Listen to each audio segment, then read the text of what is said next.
I did say I hope this new box bangs to justify going after Knightmare Unicorn. And yes sir, another bombshell box, Konami, respect. Now look, we knew Droll and Lockbird was coming due to Konami's most nonchalant ban list going. Level 1 Wind Spellcaster Hand Trap. If a card is added from the deck to your opponent's hand except during the draw phase, you can discard Lockbird on a quick effect to prevent cards from being added to either player's hands from the main deck for the rest of the turn. That's why Konami limited some no one's business cards, as they could synergize to literally wipe out your opponent's hand if chained correctly. I don't really know, there's this whole ass article about that synergy, it's so complicated, but the thing is, this card can shut down certain decks for an entire turn, as it's nullifying most searching effects in the game, and is also nullifying drawing effects. More specific than something like DD Crow, where Droll will likely see main deck play depending on the meta, but guaranteed side deck play in tournament format. It's a valuable ultra rare to pull from future circuit here. I like Kozmos. In Tin Can, the ultra rare is here to make it work. Level 1 Light Psychic. On a quick effect, you can banish Tin Can to special summon a level 2 or higher Kozmo monster from your hand. It's a hard once per turn, and then on a soft once per turn during the end phase, you can pay 500 life points to reveal 3 Kozmo cards with different names from your deck, and your opponent picks one of them and it's added to your hand. The other ones are sent to the grave. So, Mr. Tin Can here can replace himself with essentially any other monster in the archetype, reliably getting them out, and then he can search for recursion and graveyard setup. So the card's kinda really good, even though the complete state of the man is nothing short of the word pathetic, because like, for real,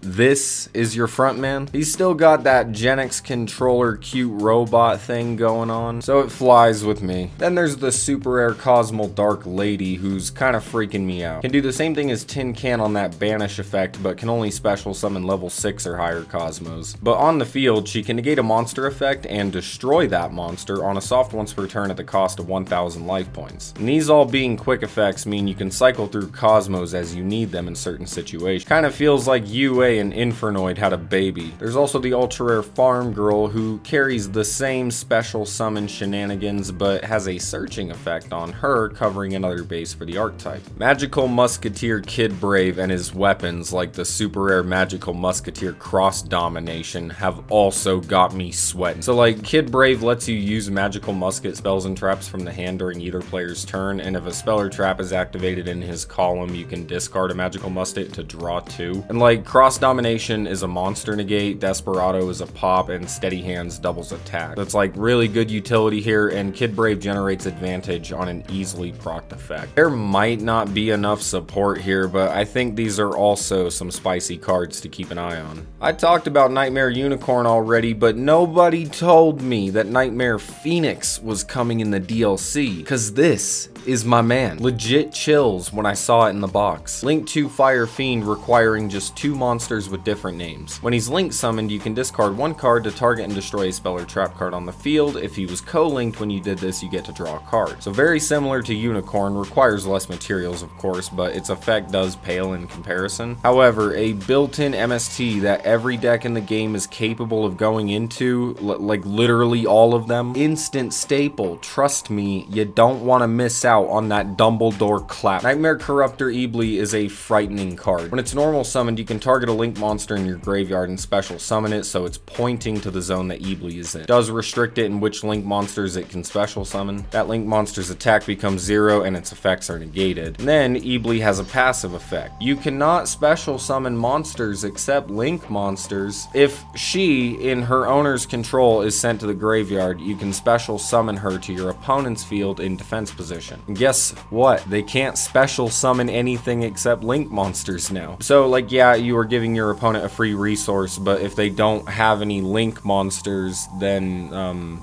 yeah, it's tough. And not to mention, this card can be summoned directly from the deck by the newest addition to the card trader, Nightmare Mermaid. Pretty horrifying shit if you ask me. Now look, we're here. And Dark Hole is not what I expected. Normal spell, destroy all monsters on the field, but you know, in my head, the first thing that comes to mind is this card just doing nothing to Salamangreat. Kind of ruins Mech Knights like really bad. Like, they really scooped to this card. But what I'm trying to say is, I do think this this card is okay. It has a window of optimal activation, which is to say if you open it going first, it's completely useless. Now don't get it twisted, it's a strong card 100%. All I'm saying is I just don't think it's going to be a problem. But hey, we got some main box releases for Bottomless Trap Hole and Dark Eruption. Just this box is amazing. 100% recommended. This is a great box. This is the kind of box that we save up gems for. This is why we do it. There are key extra deck staples in here. There's a good start to a brand new archetype, good spell and trap staples, a brand new great hand trap, and great link support that also supplies boss monsters for 2 failed link archetypes. I haven't been this excited for a box since Maximum Gustav, and this box might be better than Braver Victory, and I'm of the opinion now that that box has probably hit the top 10 in the game's history. Well, I thank you guys for watching, and I will see you in my next video.